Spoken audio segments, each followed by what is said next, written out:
Hey guys, what is up? Lefty back here again, and thanks for checking out the video. So today we're going to be doing a new kind of video, I suppose. I'm sure somebody has done it somewhere around the internet, but this is going to be kind of a bedside setup. So you hear a lot of people talking about like what they have their bedside gun and all this crap, and what I want to do is kind of show off my setup.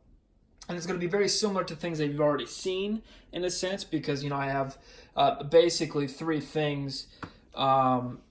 Minus, obviously I don't have my phone here, but I mainly have three things on me at all times. Some type of communication device, stuff to stop bleeding, and stuff to cause bleeding. So that's pretty much a theme that I kind of carry with me throughout my day, and kind of the way I set up stuff. So anyway, let's get right into it. So obviously my phone is not here, otherwise it would be on the thing, more than likely charging onto that.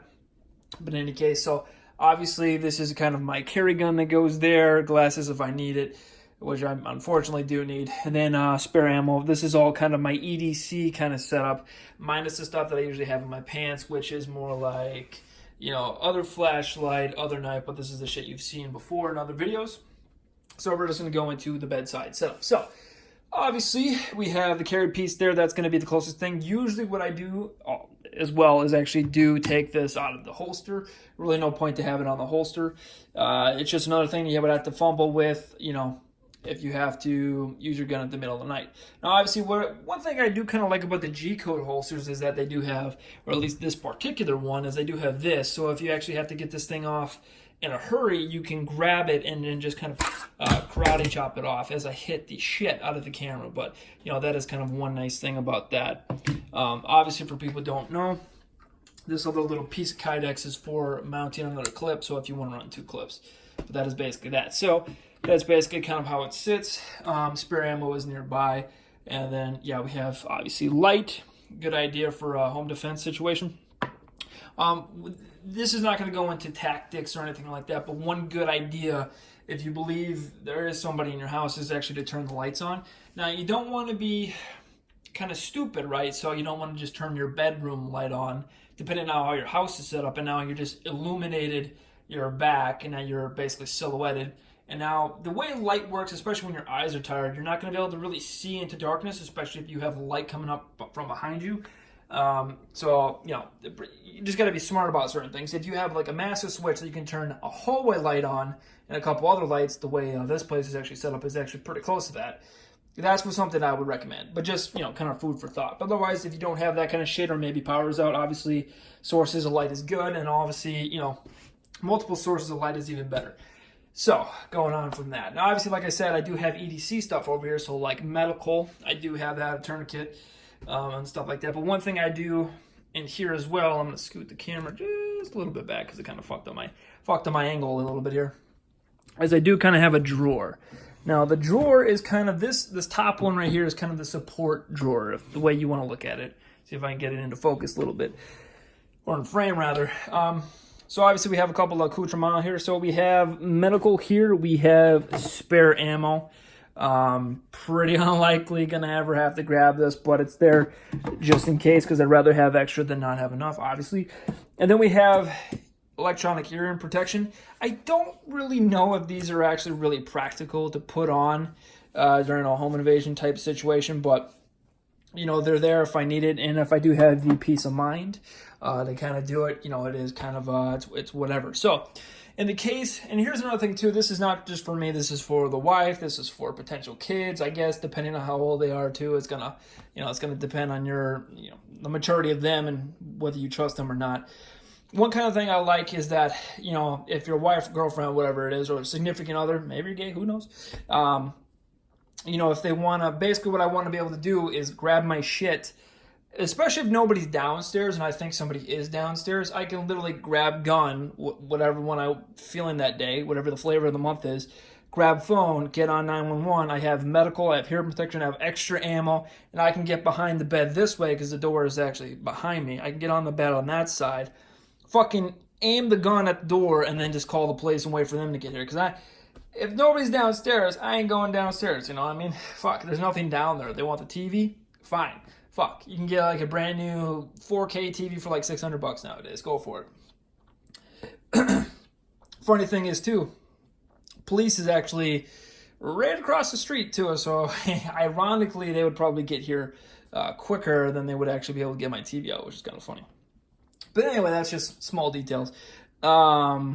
Anyway, so yeah, so we have medical. So in here we have obviously tourniquet.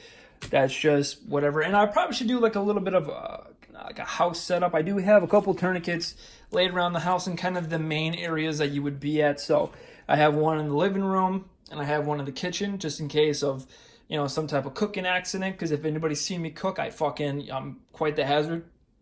So I have stuff in there, medical equipment in there. And then also in the main kind of like where people are most likely going to be, I have medical there too. So say for instance, this is just kind of the crazy what if, but you know, fucking somebody breaks in, you're in the living room, and then, you know, if you're me, I have my gun on me and some shit goes down, well then I only have to like basically walk 2 steps and there's some, you know, medical equipment if I need it. So that kind of food for thought as well. So then we go into the big medical kit. This is the one I used to have in my bag that I used to carry around with me.